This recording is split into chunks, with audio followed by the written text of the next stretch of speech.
1910 নং পুৰণি সূৰ্যখাতা এলপি স্কুলৰ সহকাৰী শিক্ষয়িত্ৰী হাছিনা খাতুন আজি তেওঁৰ চৰকাৰী চাকৰি কৰ্মজীৱনৰ পৰা বিদায় সম্বৰ্ধনা সভা। উল্লেখ্য যে প্ৰধান শিক্ষক শাহজাহান আলী আহমেদৰ সভাপতিত্বত অনুষ্ঠিত বিদায় সম্বৰ্ধনা সভাখনত বিলাহীপাৰা খণ্ড প্ৰাথমিক শিক্ষা বিষয়া মনোজ কুমাৰ ফুকনে শিক্ষাৰ বিকাশ আৰু নৈতিকতাৰ ওপৰত গুৰুত্বপূৰ্ণ ভাষণ প্ৰদান কৰে।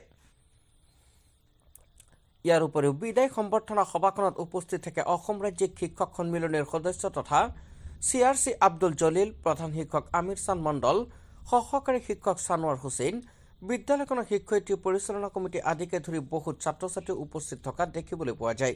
পুৰণি সূৰ্যখাতা যিখন এলপি স্কুলৰ এগৰাকী শিক্ষয়িত্ৰী যোৱা 12 চনৰ পৰা এই বিদ্যালয়তে একেৰাহে তেখেতে শিক্ষকতা কৰি আহিছিল আৰু আজি যোৱা 31 তাৰিখৰ দিনা তেখেতৰ মানে কৰ্মজীৱনৰ সামৰণি পৰে 60 বছৰ কমপ্লিট কৰিছে।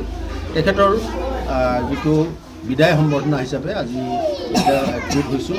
আমাৰ শিক্ষক সন্মিলনীৰ শিক্ষকসকল আহিছে, ছাত্ৰ ছাত্ৰীসকল আহিছে, মাতৃগোট আহিছে, SMC আহিছে, সকলোৱে মিলি তেখেতে এই যে এটা দীৰ্ঘ সময় ধৰি এই বিদ্যালয়ৰ লগত ওতঃপ্ৰোতভাৱে জড়িত হৈ থাকি শিক্ষা প্ৰদান কৰিলে আৰু এই বাইদেউ ইমান নিয়মানুবৰ্তিতাৰে সময়মতে বিদ্যালয়ত উপস্থিত থাকি ছাত্ৰ ছাত্ৰীসকলৰ উন্নতিৰ কাৰণে কাম কাজ কৰিলে।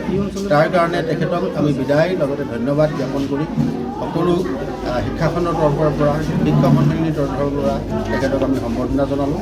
আজি তেখেতৰ ভৱিষ্যত যাতে যিটো জীৱন সেইটো যাতে দীৰ্ঘায়ু হয়, ভাল হয়, তেখেতৰ যি ইচ্ছাৰে এই বিদ্যালয়ত কাম কাজ কৰিছিল তেখেতৰ মনোবাঞ্ছা যাতে পূৰ্ণ হয় এই আশা আমি কৰিছোঁ আৰু সূৰ্যখাতা এই বিদ্যালয়ৰ তৰফৰ পৰা আৰু এই বিদ্যালয়খনৰ উন্নতিৰ কাৰণে মই আশা ৰাখিছোঁ। শিক্ষয়িত্ৰীগৰাকীৰ নাম কি আছিল? হাছিনা। ঠিক আছে।